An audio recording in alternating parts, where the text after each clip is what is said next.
This is the story of two neighboring Muslim nations, who once prayed in the same direction, who spoke the same words, who shared the same history, but ended up pointing guns at each other. In 1980, a war began. A war that burned for 8 long years. A war that swallowed cities, families, and generations. A war in which no one truly won, and everyone lost. This is the Iran-Iraq War. In 1979, Iran changed. A revolution rose. The Shah was gone, and Ayatollah Khomeini became the new leader of the Islamic Republic of Iran.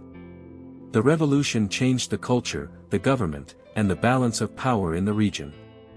Meanwhile, in Iraq, Saddam Hussein had taken control. A leader shaped by ambition, nationalism, and an intense desire for power. He believed Iraq should lead the Arab world. And he feared the influence of the new Iranian revolution on his own people. But there was another issue. A place where land and water met. A river known as the Shat al-Arab. Both nations claimed it. Both nations believed it was theirs. And in September 1980, Saddam Hussein made his move.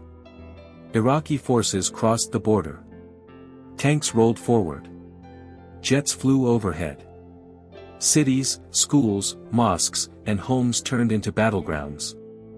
Saddam thought Iran was weak after the revolution. He believed the war would be short. Quick. Simple.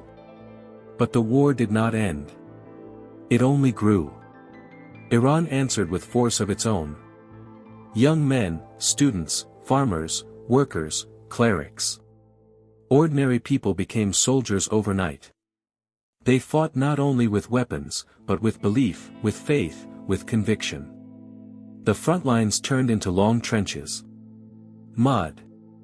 Barbed wire. Dead silence, followed by thunderous explosions. The war dragged on. Iraq used chemical weapons, deadly gas that burned the lungs and blinded the eyes. Entire battalions collapsed in minutes. The world saw it. But the world looked away. Iran sent waves of fighters toward the front. They ran toward mines. Toward bullets.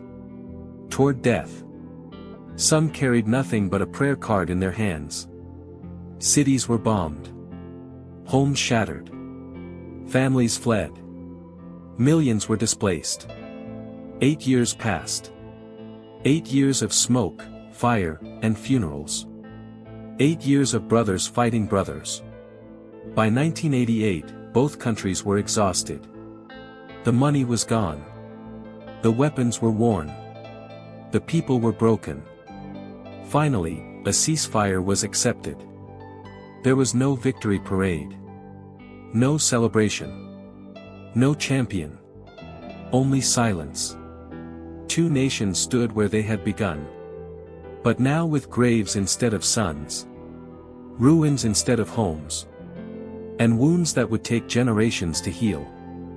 The Iran-Iraq war did not end with peace. It ended with exhaustion. This war teaches us one thing. When Muslims turn on each other. When pride becomes greater than unity. When land becomes more important than life. There are no winners. Only loss. Only tears. Only memories of what could have been. May history never repeat this lesson.